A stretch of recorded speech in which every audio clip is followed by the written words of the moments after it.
We have heard so much about the cataclysmic events that take place in December of 2012, that according to the Mayan calendar, it is in fact the end of linear time. What people have not understood is it's a celebration. It is not something to be afraid of.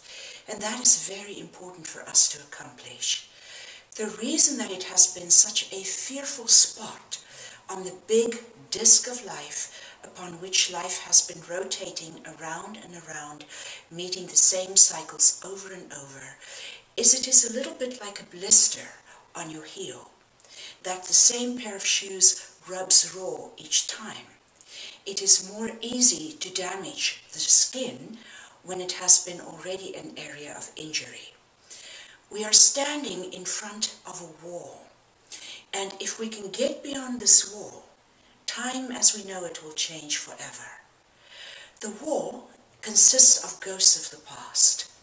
The guilt that lightworkers felt because they tried so hard and could not save during previous times the earth or raise the consciousness quickly enough to transcend beyond the cataclysms they could see coming, and also pain over the suffering of many, fear that it could happen again, and anger that we are trapped on a treadmill that meets the same obstacle over and over. The treadmill, the disc of life, is created by the 3 stages of linear change. Linear change has come about because of karma. Karma is held in the Akashic records in 4 different bands of frequency.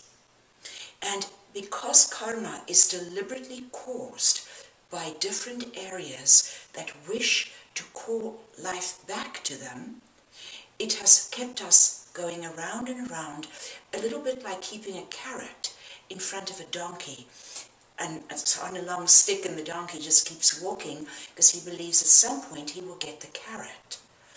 One of the first things to overcome is the belief in the law of compensation. To remember that all things are ours, that there is no scarcity nor lack. Secondly, what is essential is that we start to reject the reality of humanity as not being valid for us. To say, yes, I see this particular aspect of life, I see this pain or suffering, but this is not my reality. I look at it, but I immediately focus onto a higher reality. The reason that this second technique is very important for overcoming the linear time that keeps bringing us back to this particular point is that previously lightworkers have tried to raise the consciousness of others. This time around, we're not going to try and do what has not worked, because when the shock does happen of a cataclysm, instead of having raised others up, we lose energy, resources, life force, and then lightworkers fall down to the level of humanity. This time, we say no to humanity's level. We do not try and raise them up, but we empower a new form of time. And it is exponential change. Time is the movement of change.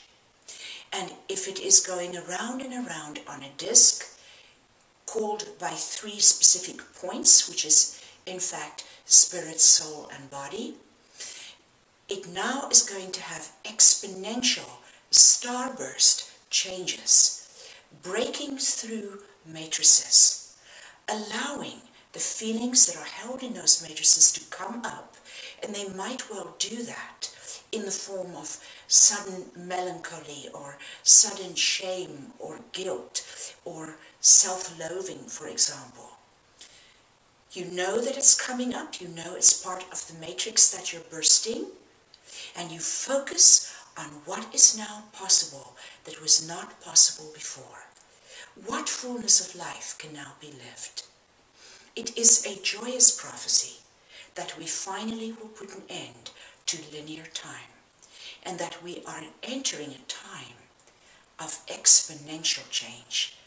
The gap between cause and effect closes, cause and effect merge as one.